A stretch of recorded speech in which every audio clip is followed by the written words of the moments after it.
Bonjour tout le monde, petite capsule pour jaser des inéquations, la suite du dernier cours qu'on a fait ensemble. D'abord, je vous affiche là, les notes qu'on a prises au dernier cours ensemble pour faire un petit rappel. On a revu les ensembles de nombres que vous connaissiez déjà, mais on a vu ça dans le but de donner la réponse en fait à une inéquation. La réponse va, dépendant du contexte, se trouver dans un des ensembles de nombres qui sont là. Et dépendant de l'ensemble de nombres, on ne va pas représenter notre réponse de la même façon. Les deux classiques, là, c'est N et R. Ok, souvent, la réponse va être dans les naturels parce que c'est un nombre de quelque chose. Euh, un nombre de personnes, par exemple. Donc, ça n'a pas le choix d'être un entier positif. Mais des fois, la valeur de X peut prendre n'importe quelle valeur. Par exemple, une durée en minutes ou une longueur en mètres. Ça pourrait être n'importe quelle valeur. Dans ce cas-là, ce serait R. Puis, on a vu au dernier cours, pardon, que on pouvait représenter les résultats, dans le fond, les solutions d'une inéquation de trois façons différentes. On peut soit l'écrire en inéquation comme ça, donc dire que x est plus grand que 0, est plus petit ou égal à 5, et dire dans quel ensemble on prend nos solutions. Si c'est dans n, on peut le représenter comme une liste, donc des entiers qui sont plus grand que 0, plus grand ou égal à 0, plus petit ou égal à 5. Il y en a juste 6. C'est 0, 1, 2, 3, 4, 5. Il n'y a rien d'autre, il n'y a rien entre les deux. Dans N, il y a un certain nombre d'éléments, donc on a juste ces éléments-là qui sont des solutions. Puis sur une droite numérique, on illustrerait ça comme ça, en faisant des points sur chacune des solutions. Donc 6 réponses dans la liste, 6 points sur la droite numérique. Je vais donner un exemple ici aussi de s'il n'y avait pas les signes ou égal. Mais dans le cas des naturels, c'est comme enlever des extrémités dans le fond. Euh, dans les naturels, là, écrire x est entre 0 et 5, pas de ou égal, c'est la même chose que dire que x est entre 1 et 4 avec les ou égales. C'est dans les naturels, ces deux choses-là sont la même affaire. Mais c'est pas vrai dans les réels. Ok, si on s'en va dans les réels, là j'ai x entre 0 et 5 dans les réels, ça s'écrit comme ça, parce que c'est pas une liste maintenant, c'est un intervalle. C'est de 0 à 5, incluant toutes les valeurs entre les deux. Et il y en a une infinité, on en a jasé. Sur la droite numérique, pour illustrer ça, je viens faire deux ronds pleins à mes extrémités, donc mon 0, mon 5, et je colore la région entre les deux.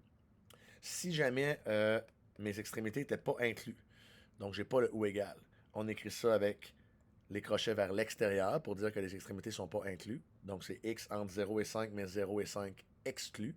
Et dans le graphique, comment on illustre ça? On met des points vides aux extrémités au lieu des points pleins. Et ça nous dit que ces extrémités-là, justement, ne sont pas incluses dans la solution. Là où ça nous mène tout ça, c'est que les inéquations, dans le fond, c'est pas très différent des équations. Euh, donc, on sait comment résoudre une équation. Mettons que je vous écris quelque chose comme ça. Ben, vous êtes capable de résoudre ça depuis l'an passé. Donc, la stratégie, c'est de mettre les x tous du même côté, les constantes de l'autre. Donc là, on ferait par exemple moins 2x en premier. Ça donnerait ici 1x moins 2 qui est égal à 5. Pourquoi je réécris le plus? C'est égal à 5. Et là, je ferais plus 2 de chaque côté. Et je finirais avec x est égal à 7. Et là, ça, c'est ma solution. X égale 7, c'est la solution de l'équation que j'ai écrite au début. Mais si ça avait été une inéquation, donc je reprends la même chose, j'avais 3x plus 2, puis 3x moins 2, pardon, puis 2x plus 5. Donc, 3x moins 2. Et là, mettons que je veux savoir quand est-ce que c'est plus petit ou égal à 2x plus 5. Ben, il se passe exactement la même chose à une différence près. Puis je vous explique la différence, c'est pas le gros du cours, sinon c'est exactement la même chose que les équations. Donc, on va faire nos opérations inverses pour aller isoler notre x comme quand c'est 1 égal. La seule différence, c'est que si à n'importe quel moment de mon processus, je dois multiplier ou diviser par un nombre négatif, il va falloir que je change mon signe d'inégalité de bord. OK? Parce que multiplier toute mon inéquation par un négatif, ce serait comme flipper ma droite numérique de bord, dans le fond. Tu sais, si je suis en train de travailler sur cette droite numérique-là, puis que je multiplie tout ça par moins 1, Mais là, ça devient 3, 2, 1, 0, moins 1, moins 2, moins 3. OK? Vous comprenez que ça change de bord. La flèche, là, est rendue par là, dans le fond, si je multiplie tout par moins 1. Quand je multiplie tout par un nombre négatif, ça vient d'inverser mon axe sur lequel je travaille. Puis comme je travaille en inéquation, pour les équations, ça ne change rien. Mais pour les inéquations, je travaille sur une droite numérique. Ma solution, elle est sur la droite. C'est pas juste un point. Quand on travaillait en équation, là, ma solution, là, c'était juste un de ces points-là, mettons. Fait que je flippe ma droite numérique ou pas, ça ne change rien parce que la solution va rester pareille. Mais si j'ai une section de ma droite numérique comme ça, mais je l'avais changé de barre, mais là, ça va tout changer. Au lieu d'être 0, 1, 2, 3, 4, 5, ici, mettons de 0 à 5, ça va être de 0 à moins 5. Puis là, c'est inversé. Donc, c'est important. T'sais, vous n'êtes pas obligé de... Peut-être que ça ne vous dit pas grand-chose, ça, c'est comme, c'est quoi le rapport d'inverser la patente? Mais si vous vous souvenez que quand vous faites une multiplication ou une division par un négatif dans votre processus, vous devez changer le signe de barre, puis ça va fonctionner. OK? Fait que là, dans celle-là, il n'y en avait pas de multiplication ou de division par un négatif. Donc, on va pouvoir la faire sans s'occuper de ce truc-là. Puis après, je vous fais un exemple dans lequel il y a la multiplication ou la division par un négatif.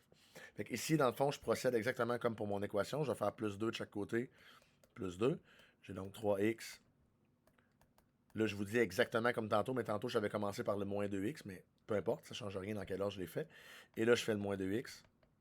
Donc ici, ça donne 1x plus petit ou égal à 7. Et ça, c'est ma solution.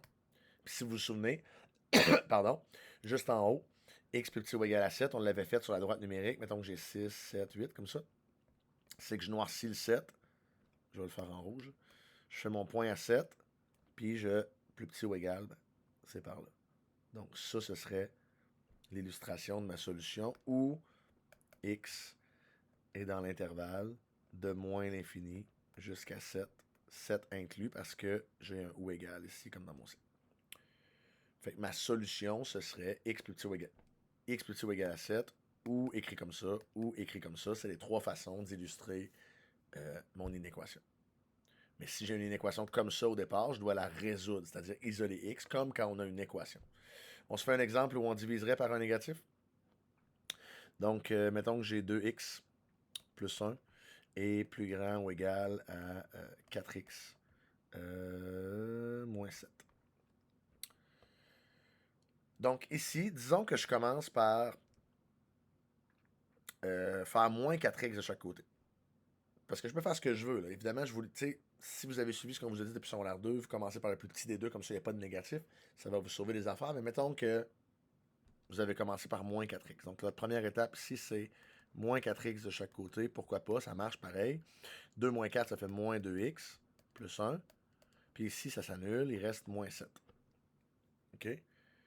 Et là, bon, je vais faire moins 1 de chaque côté parce que je vais me débarrasser du 1. J'ai donc moins 2x qui est plus grand ou égal à moins 8. Et là, je vais diviser chaque côté par moins 2, parce que c'est ce qui est devant mon x. Et c'est à ce moment-là que quand je vais diviser par moins 2 de chaque côté, je vais aussi changer mon signe de barre. Donc là, ça va devenir x est plus petit ou égal. C'est là que ça se passe. X est plus petit ou égal à 4. Si vous ne le changez pas, vous allez écrire que x est plus grand ou égal à 4. Donc, vous allez écrire par exemple qu'un x de 5 ferait que la première inéquation est vraie, puis ça ne marche pas. La première inéquation, là, si on y retourne, je vais la copier. Je vais me faire une petite copie de ça. OK? Celle-là, si je remplace x par, mettons 5, parce que j'ai oublié de changer mon signe de barre, mais 2 fois 5 plus 1, est-ce que c'est plus grand ou égal à 4 fois 5 moins 7? On va vérifier. 2 fois 5 plus 1, ça donne 10 plus 1, 11. Et 4 fois 5 moins 7, ça donne 20 moins 7, 13. Est-ce que 11, c'est plus grand ou égal à 13? Ben non. Fait que 5, c'est pas une solution. Là, ça marche pas. Donc, si j'avais pas changé mon signe de barre, j'aurais écrit x plus grand ou égal à 4 ici, puis ça aurait pas été vrai. X plus petit ou égal à 4, ça marche. On va prendre un x plus petit que 4, on va prendre 0, mettons. Si je teste pour 0, je vais effacer mon test de tantôt. Je recommence, mais je teste pour 0. 2 fois 0 plus 1, plus grand ou égal à 4 fois 0 moins 7. Ben, 2 fois 0 plus 1, ça fait 1. 4 fois 0 moins 7, ça fait moins 7.